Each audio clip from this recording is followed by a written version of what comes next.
मुळ्याची पानं घ्यायची 2 आणि एक मुळा घ्यायचा आणि ती कापून ठेवलेली आहे। त्यासाठी आपण थोडासा कढीपत्ता घेतलेला आहे आणि थोडीशी कोथिंबीर, कांदा, हिरवी मिरची, लसूण आणि आलं घेतलेलं आहे आणि थोडंसं टमाटर घेतलेलं आहे। तेल आता आपलं तापायला ठेवूया। थोडंसं तेल फक्त।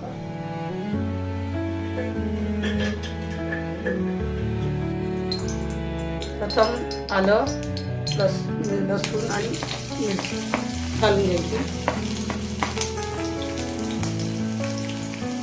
तडतडले की थोडासा कांदाही टाकून द्यावा।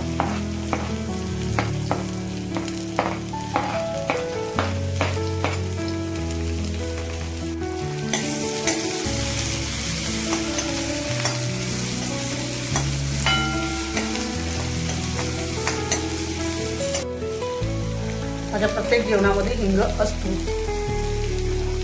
आणि थोडंसं टमाटो घालूया।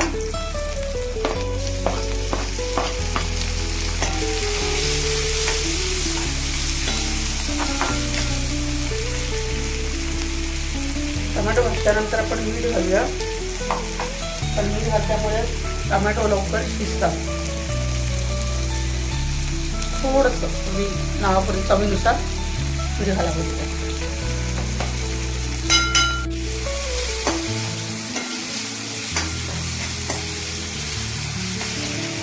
आणि मग आपला वरून 2 तुकडे कढीपत्त्याचे आणि मग आपला मुळा टाकून द्यावा।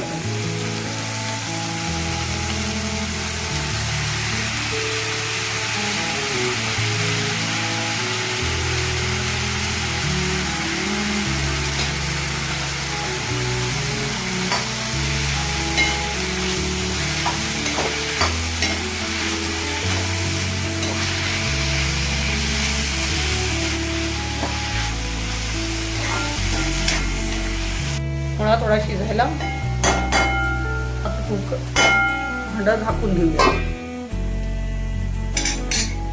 करून घेऊया। मुळा 10 मिनिटात शिजतो पटापट।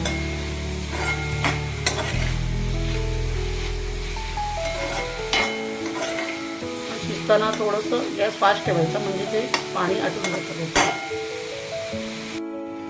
आपली मुळ्याची भाजी खाण्यासाठी तयार झाली आहे।